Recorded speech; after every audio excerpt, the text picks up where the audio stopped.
Hey, good morning, guys. Welcome to Box on a Friday. Oaks, how you doing today? Not too bad, my man. How about yourself? Hey, man, I'm doing great too. So you guys know us. It's Burroaks and Matkafee from the Gold Boys Network. This thing is brought to you by Pickett Sports. As always, great app for tracking your bets during specific sporting events like the World Cup. You can track it down to sides, totals, props, all kinds of good stuff. So you can really keep yourself honest and see what are your profitable angles and areas of improvement that you hopefully can make for the next tournament. So with that aside, we are now to the finals here. Great semifinal run there. Yo, Uh, I don't want to spend too much time on this, but sure. the Pickett season end wrap up, like kind of like the Spotify wrap up, kind of like FanDuel Yeah, has yeah. done in the past. That's pretty legit. I'm not gonna lie. I thought that was really fun. And see, I haven't seen mine yet, so I'm gonna have to take a look at it. I just really like busting Brian's balls Yeah. about the amount of DeAndre Ayton props he takes. Yeah, and my gosh, he's been his racehorse, that's for Yeah. sure. Ever since I've met Brian, I know that DA is his He guy. So has a system. right, he has a system. Yeah, that's for sure. And I mean, it's funny. Like last year in the NBA, my most bet player was Nikola Jokic, and you know, That makes sense. each sports book does, or at least FanDuel, I knew did a little kind of a similar thing too, which is yeah, it is cool. Like to see things that you gravitate towards, and potentially can it just learn something about yourself. We all are creatures of habit. We all have Yeah. our idiosyncrasies and things we go back to. So sometimes it's good to revisit that and to say, hey, was this as profitable of an angle as I maybe am thinking in my head, or maybe should I bump my unit on this thing? Like, awesome tools, because obviously, being profitable is the goal. So Yeah. yeah, great plug for that. Well, let's start with the first of the semifinals, the Argentina Croatia match. Obviously, didn't go quite the way we thought that Croatia would be a little bit closer in this, and I thought it was close to a coin flip. I think Argentina just had quality in those key times, and were ruthless in front of goal and on their chances. So a 3-0 victory for Argentina, I think, flattered them a little bit. Croatia were much closer to that scoreline may indicate, but a penalty from Messi and then two Alvarez goals sees Argentina into their first final in 8 years. If I'm doing my math right, it might be, yes, I think that's correct. So um, Croatia will go to third place match. They will play Morocco, who lost to France on Wednesday, 2-0, in another very tightly contested final where I think 2-0 kind of flattered France even a little bit. I thought it was It should closer have than been 2-1. France got that nice yeah. clean pick off the line. Yep. Morocco played well. They definitely, It you is. know, had to change their tactics up there early after allowing an early goal. I thought they played very admirably. They did change tactics. They looked decent doing it. And Yeah.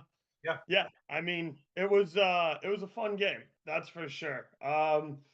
If we're gonna talk, I mean, yeah, fuck. Croatia played much better than that score indicates. I don't think that anybody other than people who gambled on Messi enjoyed that game. Um, that penalty kick, it's a penalty, but is it? It's pretty suspect to me. And then Croatia clearly lost their fucking minds. They lost their cool. They normally don't do that, and they allowed a relatively quick second goal. Yeah. And then they just had no heart, or I don't want to say no heart, but it's tough to come back from that. Um, It makes a tough thing that much yeah, more difficult. Yeah. The that penalty kick wasn't really with the run of play either. I mean, Croatia was dominating possession. They put up a lot of shots in that game. So yeah, it was I don't I know. think this the It it was wasn't enjoyable to see the game ruined like that. and That's like a soft red card that ruins the game with like 40 minutes left. I think that they just lost concentration on that Alvarez run. Oh, Like absolutely. that Yeah. man, they had what, three chances to clear that thing, and Yeah. it just kept bouncing to him.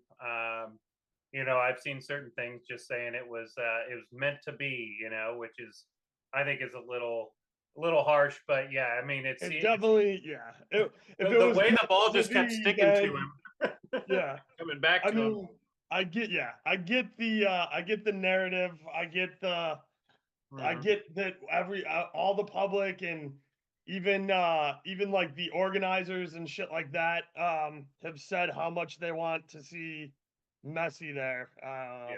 It's a little dirty pool for me, but what are you gonna do? Yeah, it's we do get some box office names here in the final. Let's flip over to the France side, talk about that game just for a second. And yeah, France 2-0.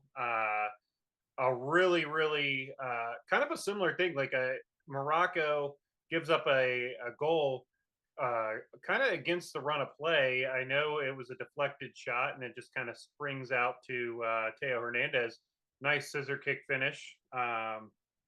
It looks like we might have lost Burroaks for a second. So, Yeah, okay. sorry about that. No, My no, you're camera's okay. screwing up. Give me a sec.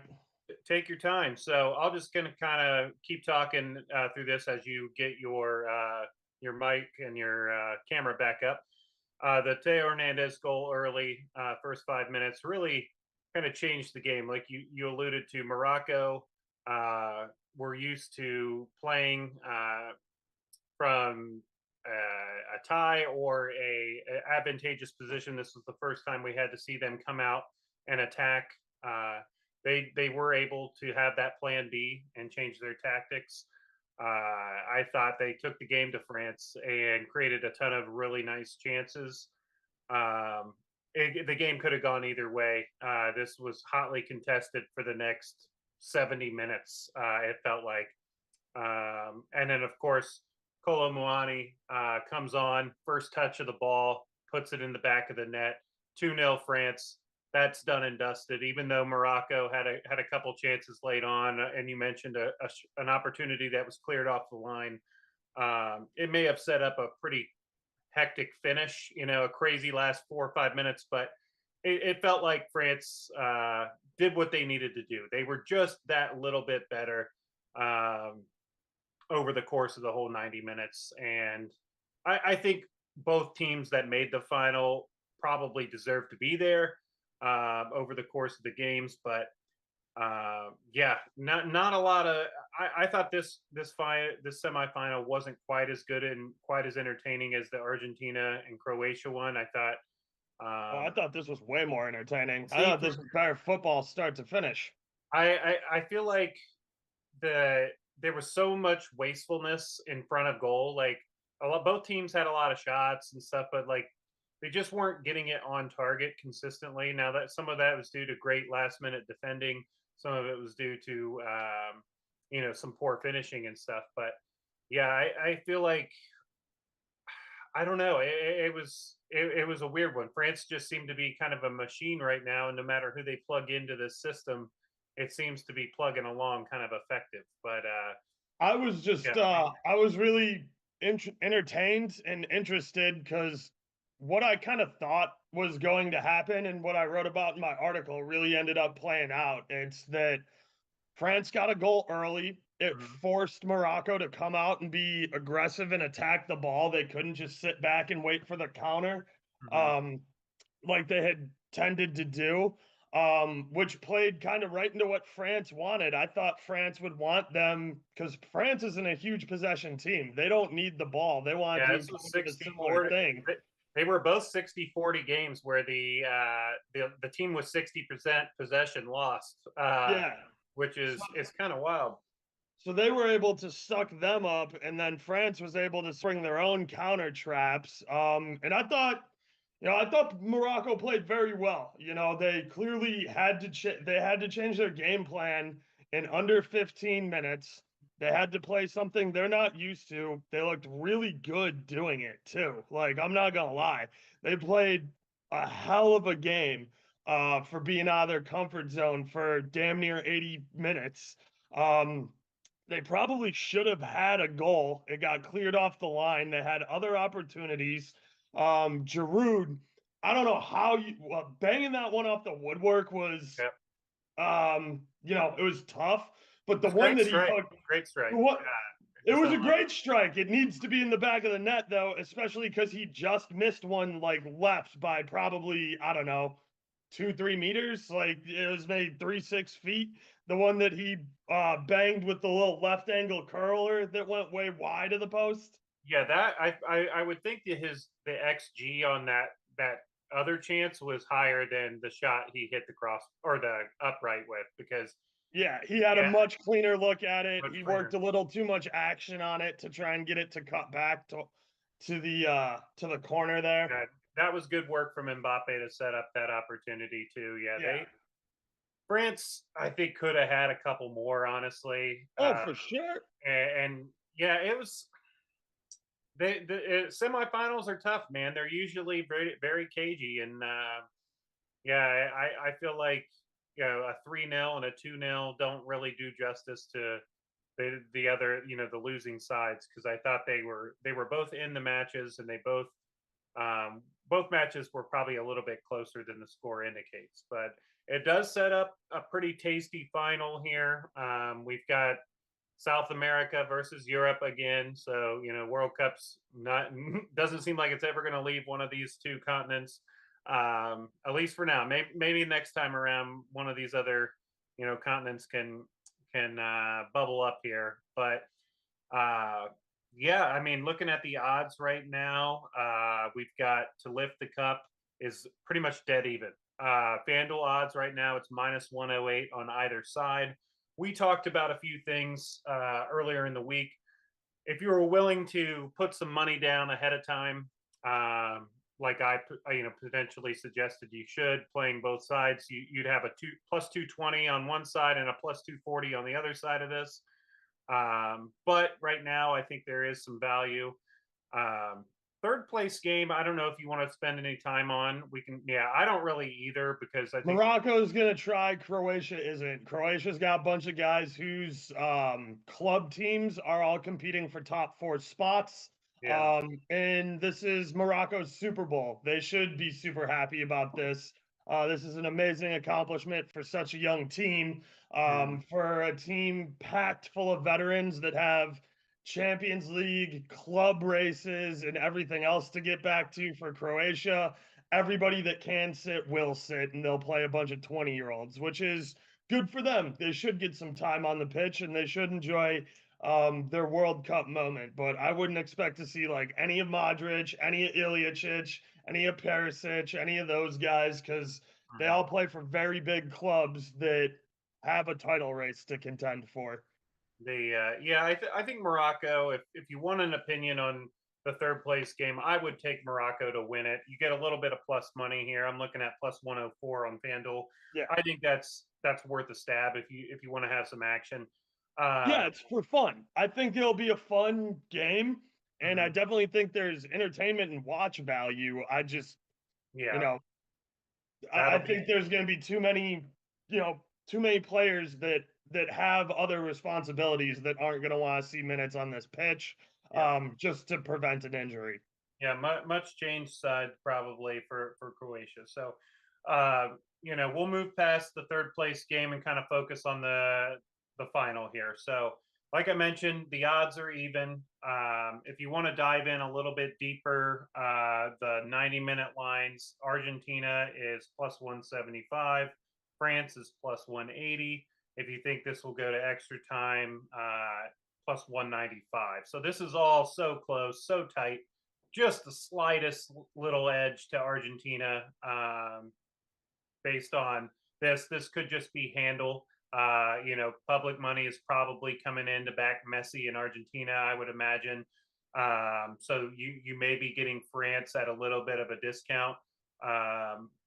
I think there is value on France here. I think if this match was played, 50 times, I think France would probably win a little bit more. I think it would. They may come out and win 22, and Argentina may win 18, and the rest would be draws. Like it's narrow. These teams are close, but yeah, I feel like public sentiment and public money is behind Messi, and that's what's kind of driving this to about even money. So, um, do you have anything in pocket already, or are you?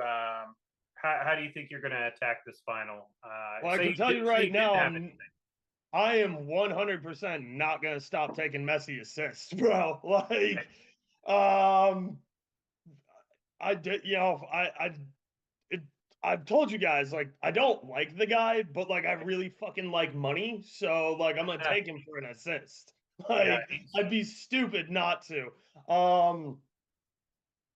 They can't fucking give a PK away here. Like they can't. They can't give him another fucking PK in this game. Like right. Argentina has what, 5 fucking penalty kicks? They Like get it's one almost every time. outrageous. They It's have outrageous. they have, and there's, people will say that there is a conspiracy or there's some of there is a technique, believe, and it's the dark arts in this sport. Oh yeah, for sure. No, yeah, no, Atleti, Simeone ball. right. I mean, That there is an art form to knowing how to set defenders up to get draw fouls in the box, and Argentina are really, really good at it. And yeah, it's crazy. They've drawn a penalty in 5 of the 6 matches they've had. Chesney did save one from Messi, but Messi is about as automatic as it gets from the spot. So um, I understand why people are betting his goal, betting his assist. I think these things are profitable. they're they've very been profitable. yeah, If they're gonna keep hanging plus 275 yeah, on Messi assist, I right. am going to make them pay for it. Yeah, you got to play it. Obviously, in finals, normally are low Goals are at a scoring. premium. Yeah, Like goals were at a premium 2 weeks ago. Goals are like they're 100 octane racing fuel premium, dude. This shit's like $9 a gallon, bro. yeah. So let me ask you this. Just kind of talking through this because I think we have a little bit more time to just explore different Oh angles yeah. and different things with only one match to talk about. So I think both of these teams in the semifinal they played without the ball. So my first question to you, just tactically, because you did nail France and Morocco, how they would try to sit back and not press and invite Morocco out. I would expect them to implement similar tactics. I kind of feel like Argentina will have the ball in this match. But what do you think? Like, do you think it's like a 60-40 Argentina possession to France and France looks to counter, or do you see it playing out a different way? I see slightly more Argentinian possession here. The thing that France has to worry about is you don't want to see Messi with the ball a lot. Yeah. You don't. So I think they'll press him hard and try and force the ball away from him. I think they're okay letting basically anybody else have that ball. Um, France will. They like to counter. Like they have a bunch of really fast and physical guys. That when they get a step on you and they're behind your midfield, you're in fucking trouble. Like you just are. Dembele, obviously Mbappe, Giroud, excellent finisher. We're not gonna see Benzema. It looks Yeah, like I I know thought they that were. was a kind of a weird little thing where I saw a news thing that said Benzema could play in the final. It's like there's no way they're going to try to bring him in for the final here. Like it's he hasn't had any training with the team here, and like you don't drop a guy into a World Cup final no matter how good he is. Like Yeah.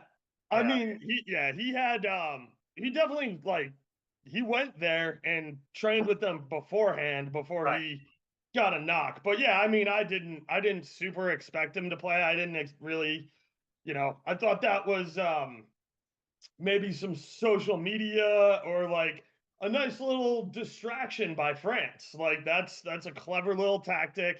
Yeah. Get some focus on that and keep eyes away from what the fuck we're doing on the training pitch. Um, But yeah, I mean, France are very comfortable playing without the ball.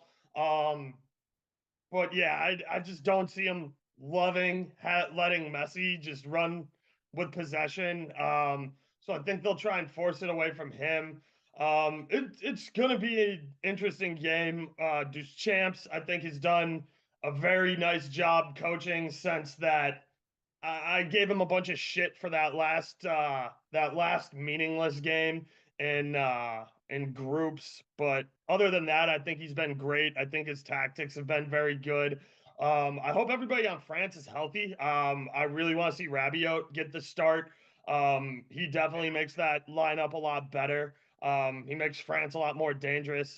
As you guys know, I've been betting his shots and shots on target. He does press forward. He is a threat on the offense. He plays good defense. He's just a flat out better player. So seeing him get healthy and be on the pitch is definitely something I'm looking forward to. I really like. I'm gonna watch a lot of Tuchemeni. I think he's playing awesome. I think you guys are clearly seeing why Madrid went out and spent a bunch of money to get Tuchemeni because he is a world class player. Um, had another nice shot for them versus Morocco. He steps up big for them, and he helps create in that offense. What was it? I think Kunde had a shot too. I got him at like right around even money. So France's back line is definitely dangerous, as we've seen. Like you're gonna get some center backs and some right backs and some left backs pushing forward and having to jump into the attack here because goals do have to come from not necessarily your star players. Yeah, with Fofana, I thought did a nice job coming in for Rabio. And him He and did, yeah, he did a fine job. well, him and Trucamende, they were at Monaco together, right? Right, yeah. Right. So I So mean they have a that was nice little smart from connection. yeah, smart from Deschamps to kind of play those two guys. They would have some chemistry there.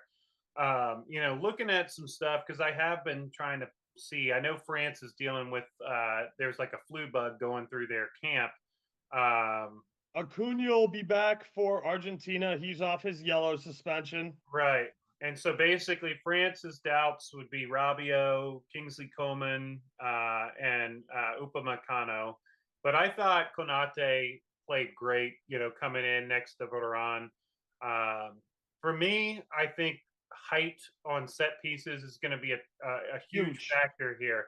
Yep. Uh, with Giroud, let's say Rabio plays, you could throw him in there as well. Konate and Varane. Everybody was on the same kind of stuff. So I just didn't want to say, hey, I too am on a Messi goal and a Messi assist. So I was Right. like, Yeah, I was, exactly. It's or, one of those things right. that's like, yo, you guys Yeah. know I've been taking this for the last Right. 4 games. You should Yeah. probably think that like I still find the value there and I'm gonna keep Yeah. playing it. And Exactly.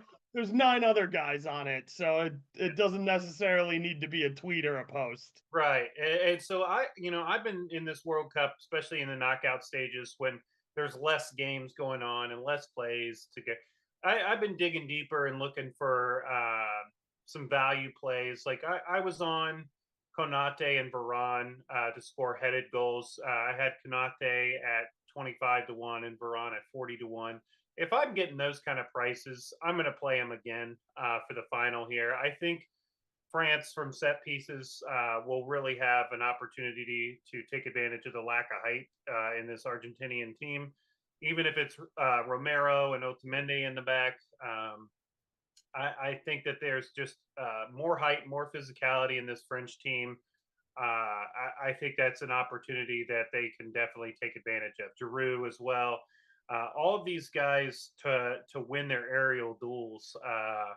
Griezmann assist is a decent look for this as Of well. course. He takes a lot of those set pieces. Mbappe assist is great too because you know they're going to double him and try and keep him from scoring. He's been Yeah, feeding. He had 2 potential assists last game. One was a deflection. They actually cashed the assists, so like I'm not gonna yeah, sit here. I'm not gonna sit here and pretend like I didn't take that fucking plus 350 and run like a thief in the night. Yep. It's still green too. Like Yeah. as of last night when I went to bed at 1 a.m., it's still So green. let's talk about that for a hot second. So in normal grading rules, and we talked about this in our soccer chat during the game and stuff. Like we're always going to advise, hey, if something greens up and there's a chance that it may get clawed back, to go ahead and withdraw that money, um, and just wait and hopefully it all clears through. That's the smart thing to do.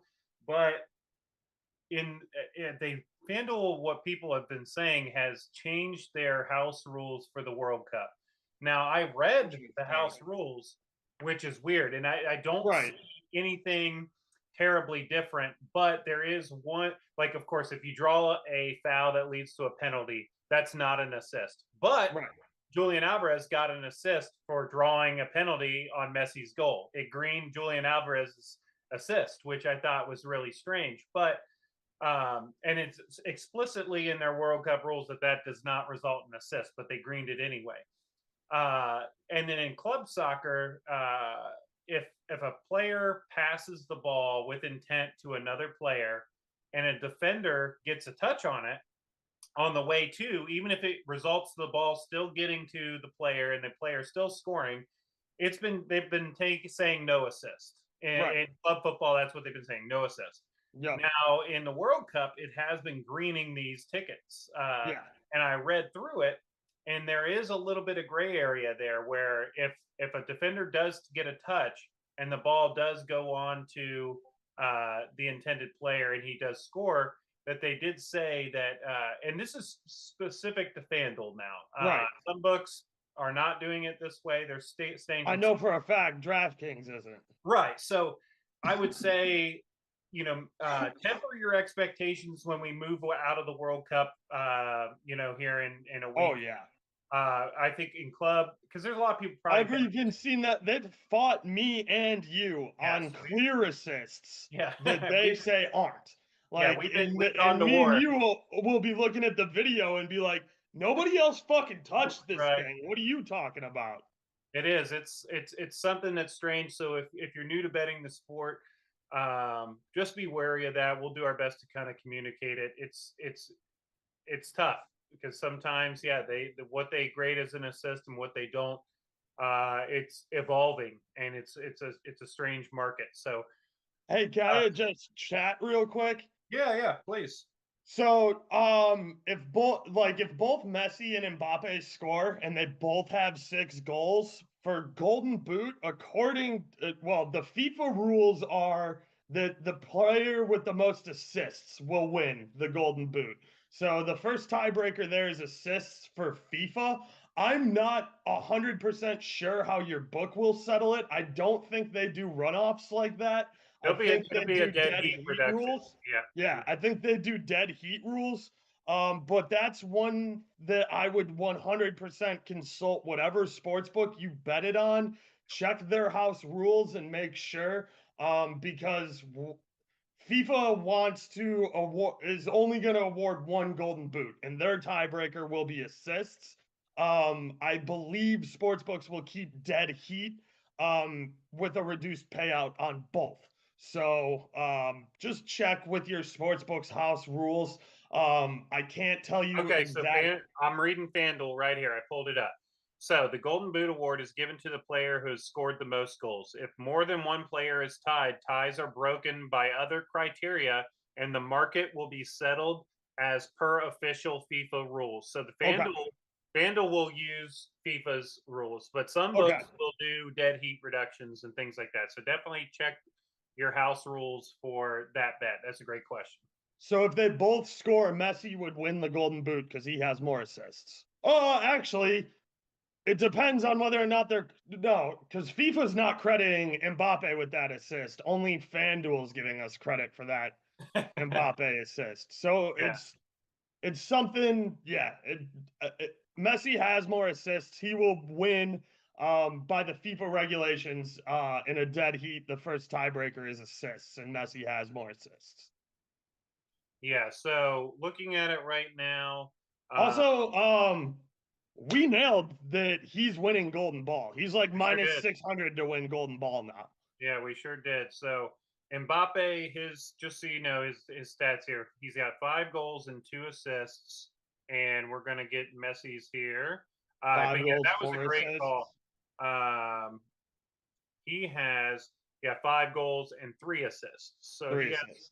has one more assist, and so I guess theoretically, if Mbappe gets a goal and an assist, and um, Messi gets a goal and as no he gets a assist. goal and no assists.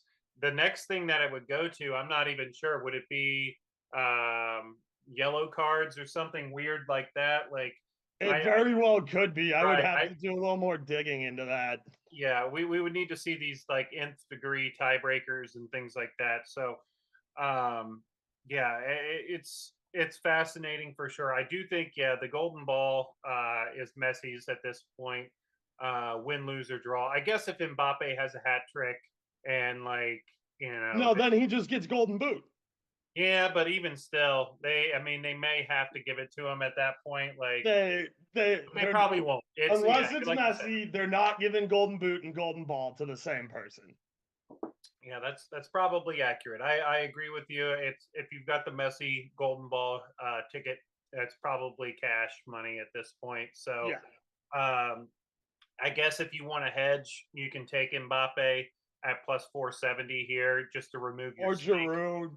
Yeah, Like if Giroud has a really nice game, I don't know. yeah, I that's a tough one.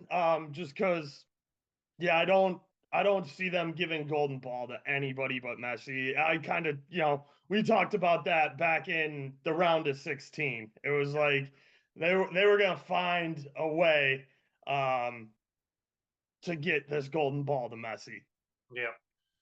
So, I mean, in terms of this game itself, like it's tough to see. I think obviously we want to see France's lineup and Argentina's lineup as well before we lock in any player props. But I would assume Acuna probably comes back in at left back, and then Rodrigo Yeah. de Paul got moved to the right wing last game, which I thought was interesting. You know, he's much more of a central player, but do you think Argentina will continue with that and have that extra? Basically, it adds that extra solidity to the team, and then, or do you think they bring in more of a traditional forward to play that wide right spot? I thought tactically that was kind of a big call. It ended up paying off, obviously. I guess it'll come down to are they more concerned about offense or are they more concerned about stopping Mbappe? That's why I think they'll be more concerned with stopping Mbappe. I So do too. So probably DePaul will probably be deployed again as a right winger, and then Yep. allow them to play Perez and Fernandez as central players. Plus, also it just gives more legs, where Messi can just rest on defense and Yeah. get ready to explode when they get the ball. So yeah, Also, Molina, shout out the young blood Enzo for Argentina. He's been yeah, having himself a fucking hell of a tournament, man. I mean, he has increased his trade value a ton. He plays for Benfica. They're gonna get a nice sell-on clause for him. His name's floating around there with a bunch of big EPL clubs. Um, Real quick, I just want to address Stu in chat. Yeah, if you have Mbappe top goal scorer and Messi golden ball, you can definitely win both. You're gonna want Mbappe to score in this game though, before PKs. And hope Messi doesn't. I think Messi golden ball is pretty much a wrap. Mbappe top goal scorer, you're gonna need him to get a goal or bag a couple of assists here. yeah, it's the Mbappe is a really, really good player. Like obviously a great player. But the last 2 games has shown that you can keep him away from goal a little bit if done right. And with PSG, he plays with Neymar Neymar and and Messi. Messi. So like you You can't can't dedicate all your right. resources to That's what I've been stopping trying him. to explain to people like that. Oh, Mbappe this, Mbappe. I'm like, okay, like yes, I'm not disputing he's undoubtedly a great player, but at this level, if you don't have somebody that can take the pressure off, and with all due respect to Griezmann, he's just not that guy right now. You know, Dembele's been struggling too, but yeah, he's very capable over there. I mean, he, like, they and now teams will take their chances. You know, yes, they'll take if their chances and say Dembele or Griezmann or Giroud must yeah, beat us. What you exactly. know? The other thing with that though, because I love what you're getting at is Mhm. the prices on Mbappe are still very way too nice to pass up. Like there was a boost on points bet for him plus 150. Yeah, shout out You know, Johnny Buckets, yeah, shout our out our buddy boy John Johnny Eifert. Buckets, who we talk to all the time for UCL ball. Great dude, great. If you're not following his stuff, you absolutely should. Johnny Buckets is great. Um, but yeah, I mean, the value. See, the thing is, like, you're not gonna see this value on Mbappe again until UCL ball. You'll see it a little for however many games PSG gets through a UCL ball. Yeah, They have a little bit of a tough draw, but I mean, like, he plays in French league and they play fucking Clermont Foot, you're looking at minus 280 for Mbappe right. to score. Like, you can Yeah, parlay Mbappe, Neymar, and Messi to score against plus two Claremont hundred. Foot, and you're still getting plus 125. Yeah, Like, that's the amount of value we're talking here. So, like, I don't think Mbappe's a bum for not scoring when he's double dog game, but if he's plus 200, yeah, it's worth the risk I would for say, me. yeah, just temper expectations, and that's what I've been trying to mitigate people's. Like you said, it's a value play, but teams have decided, and England, had a great game plan for it. It's you just mark him out of the match Yeah, and limit his touches, limit his when he does get the ball, make sure he's picking the ball up 40 yards from goal, yep. and he's got chalk on his boots. Like, don't let him run in behind. Don't Mm-hmm. let it, deny and show him two guys every time. Yep. It's if he does something like magical, then you tip your cap. But Right. it's that's the game plan that these teams have been having now in the knockout stages. Is, hey, we are going to limit just everything we can. And if somebody else beats us, somebody else beats us. And guess what? People have stepped up to the plate, and France are now into the final. So I don't anticipate Argentina changing too much. I think it'll be, yeah, DePaul on that right hand side. I think he will continue to, come back. Uh, he's probably a decent look for a card. Oh, I yeah. think he's gonna Molina as well. I think Molina. You mentioned Enzo. He's really shot up here. Molina has too. I think Molina is Yeah. his engine on that right back spot. He's flying up and down the field nonstop for them. McAllister's playing super well for them, too. Yeah, yeah. It's impressive. Now, uh, gosh, I'm just trying to think here. What's the plan? How's this going to play out? I see it being pretty low scoring. I think Yeah. under two. I think under 2.5 is probably the look. I think it wouldn't surprise me if it's 1-1 and this thing goes to extra time and penalties. Um, if it's 1-0 for either team, it wouldn't surprise me either. I think, of course, things could happen. You could get a really early goal, and the script kind of flips a little bit. But Could get a both, red card, could see yeah, PKs awarded. I just think both of these teams, were happy to play kind of without the ball. And when you've got both teams kind of playing without the ball, and neither team gonna do a high press, which I don't. Messi's not high pressing, so Argentina's No. not going to be a high pressing. France did not high press Morocco, which I thought, to me, I mean, it worked out nicely. But like, I think they probably would have had they not gotten that early goal, but like that's the thing is like I can't sit here and analyze something that didn't happen.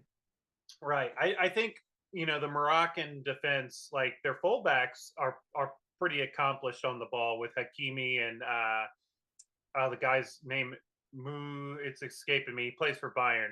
Um, Let me look it up so I make sure I say it correctly. I wasn't even gonna try because like I butcher names Yeah. and nobody It's understands what bro. I call Lazacat Laser yeah. Cat. Like Mazraoui. Yeah, yeah, Mazraoui. So, those their fullbacks are used to playing with the ball and are pretty accomplished on the ball. But I thought, pressing those center halves from Morocco and the keeper would be advantageous. Like I thought yeah, Morocco, wouldn't be able to play out very effectively and they'd be able to win it.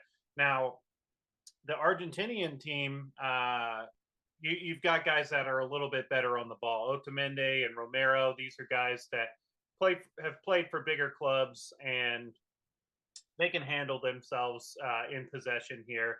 Martinez as well, he was an Arsenal keeper. Like no, he's good with the ball at his feet too. Um, I feel like both of these teams are going to sit off a little bit, and so I feel like it could be a boring kind of, and a boring is a harsh word perhaps, but right. I don't see these teams pressing high and it really being a crazy end to end kind of a match. I think it'll be really tactical. Oh Um, yeah, I think there'll be a lot of fouling and a lot of free kicks and stuff, and that's why I'm going to target some of these taller French players yep. to try to score a header because I do think that a set piece is potentially the way they unlock this Argentinian team. We If saw the Dutch, Kunda, we saw the Dutch do it really well and implement that kind of strategy. So I think France can implement similar tactics. I lean France here. yeah, Which for way are sure. you leaning? Which way? I lean France very much so.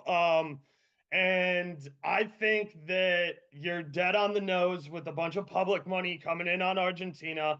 I think we see a ton of boosts for Messi to score, Argentina to win.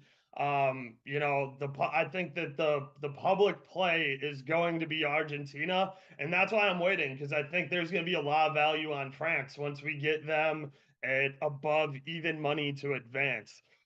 There's also, uh, it's tough to say that like the book has a lot of liability on one side or the other because this is going to be the most heavily bet game for the next 4 years. Like this is going to take 10 times the handle of the Super Bowl.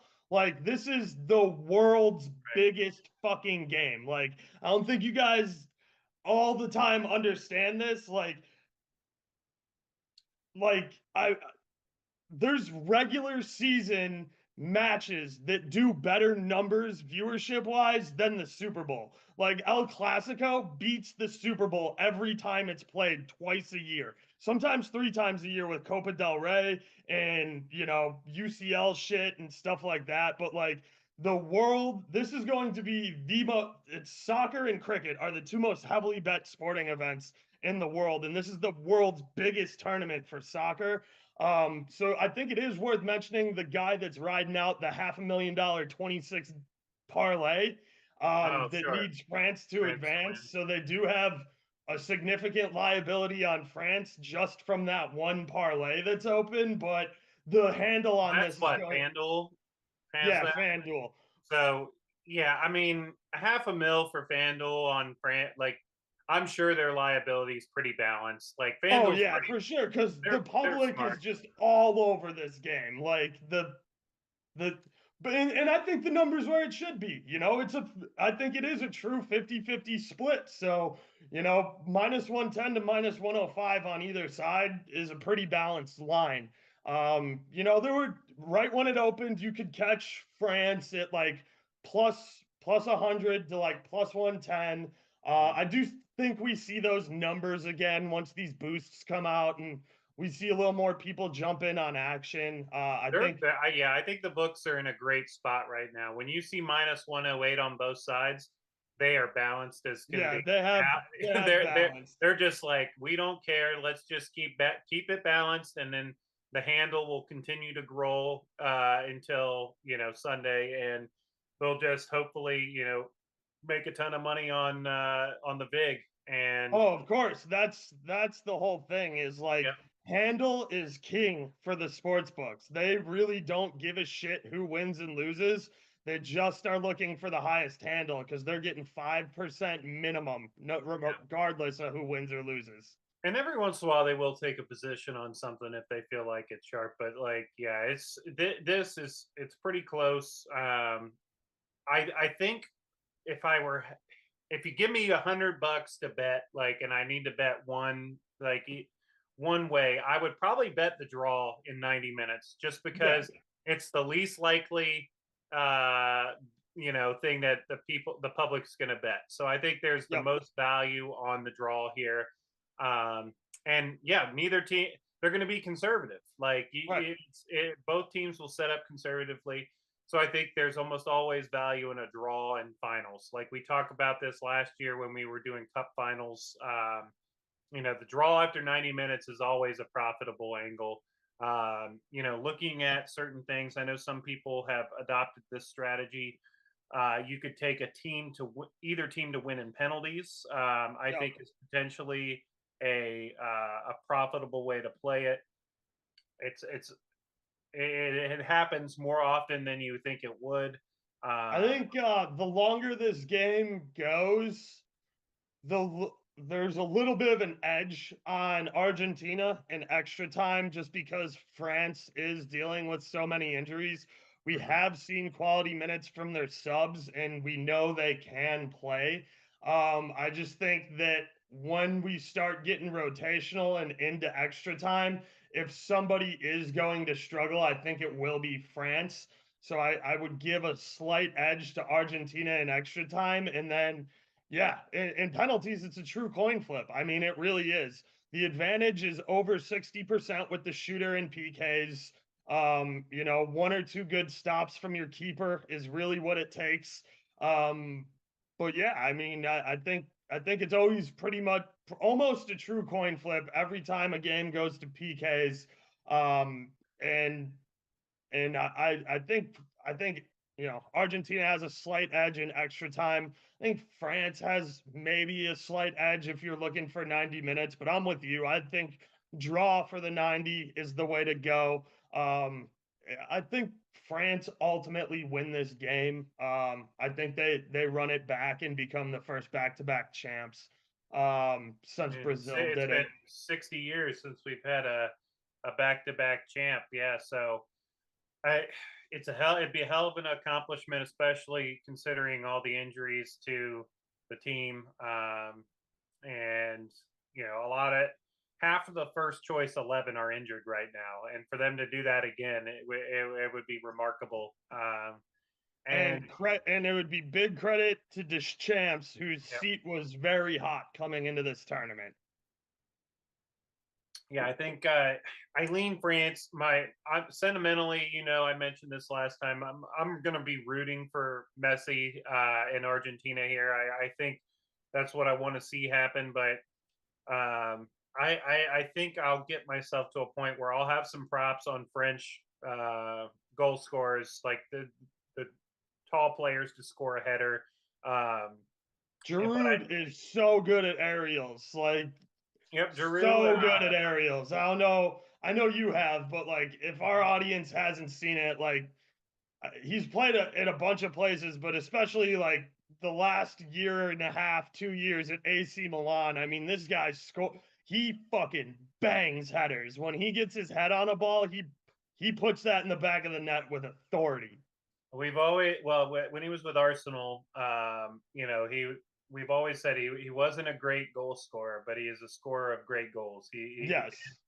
And he's good with the interplay and everything else. It's yeah, I think this could be the way through. I think France might have one or two more weapons, but Messi is, I still think, the ultimate weapon in this one, and so it's one of those things. Yeah, it can France put enough numbers around him and get him marked out of the match. I'm just not sure they have the personnel right now to do that. Like if you had a fit and firing N'Golo Kante to Yeah. man mark Messi, God, I'd be all over France here. But like the fact that it's going to be a young player or a Rabio who's much more of a forward leaning midfielder, like it, I don't see that uh, center defensive anchor that they can kind of place on Messi and make sure he's not receiving the ball without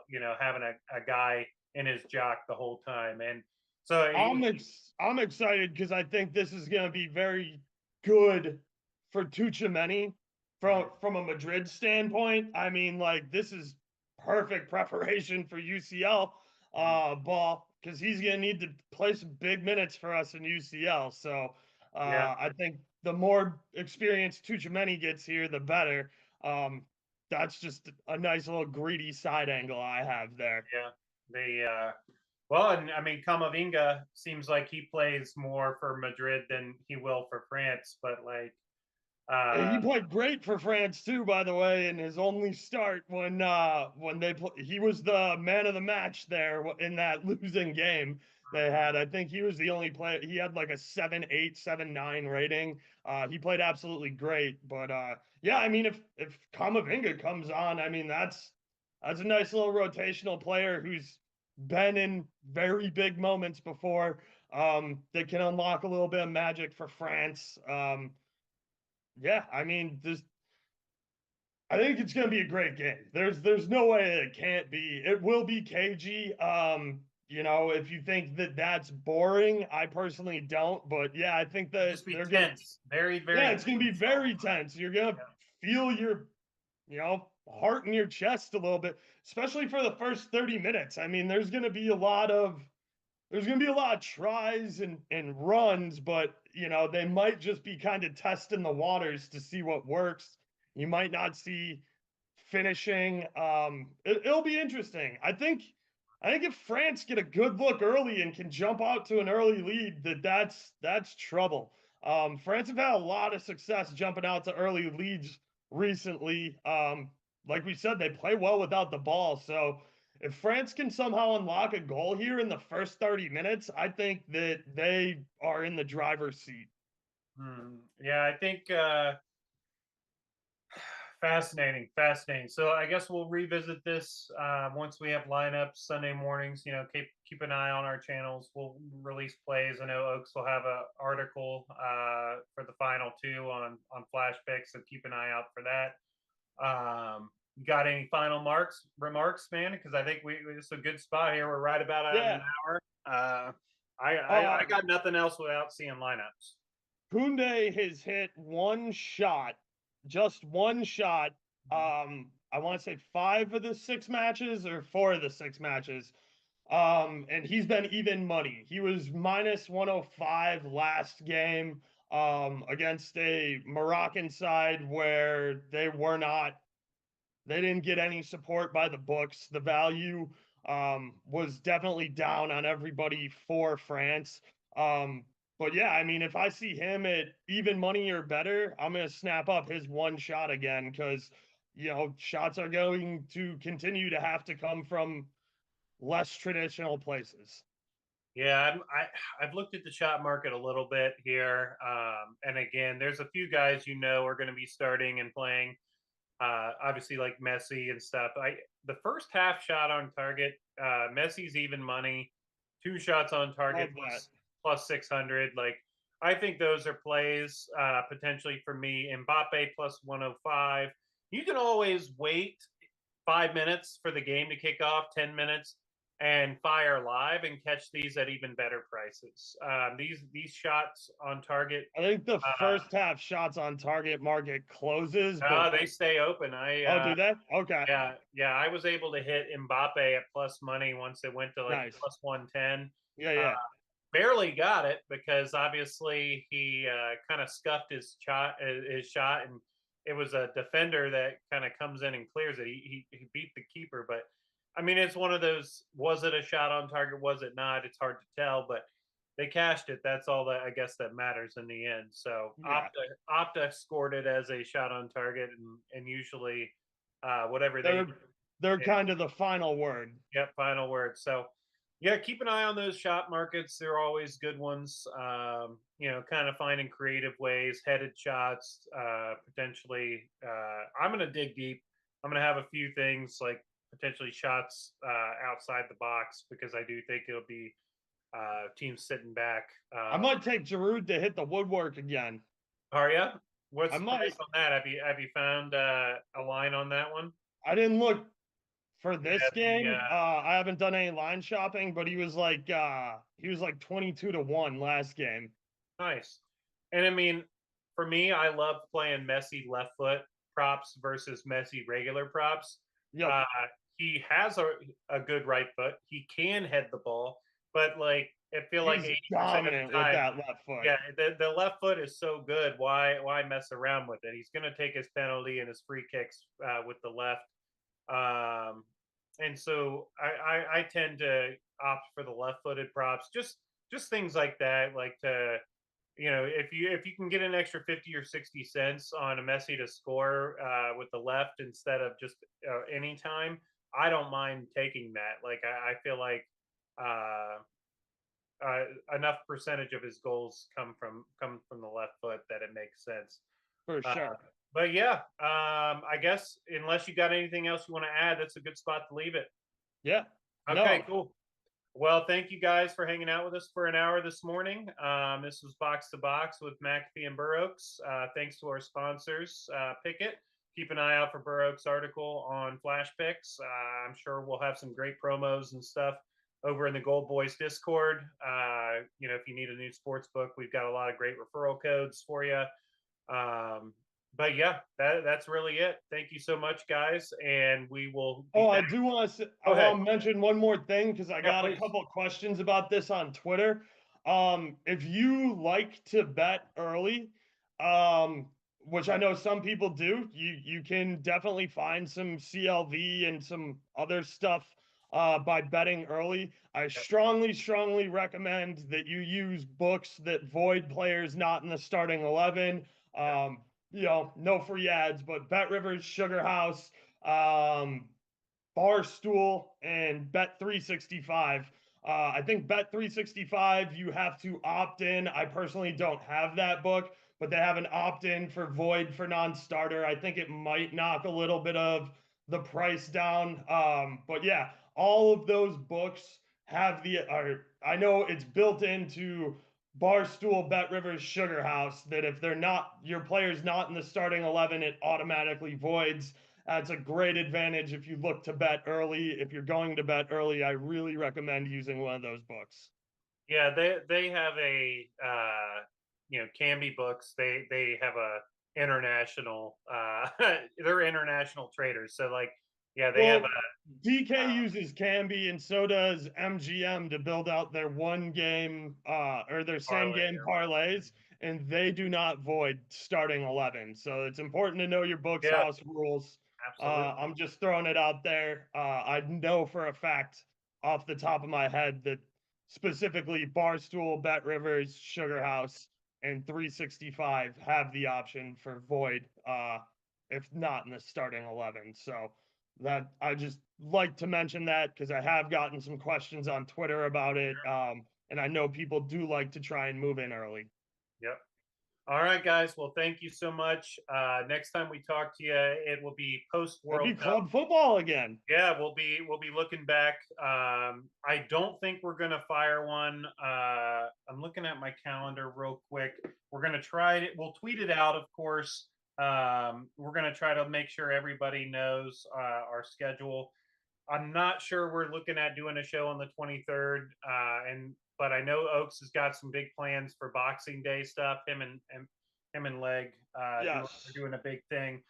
So keep an eye on the Twitter channels for our next stuff.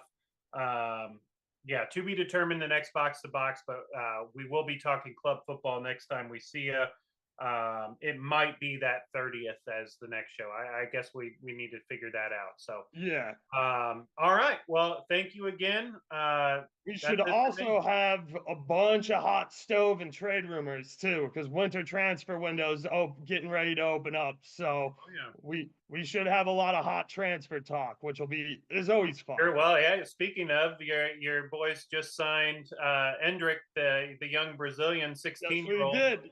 Yeah, so that's one for the future. I know he doesn't join until 2024, I think, but from what I've seen a little bit of him in the Brazilian league, and he looks to be a player. And at, you know, Oh yeah. 16 years old, like gotta Oh be yeah. exciting for that. So, yep. All right, guys. Well, thank you so much. We will see you when we see you. Thanks for tuning in. Oaks out.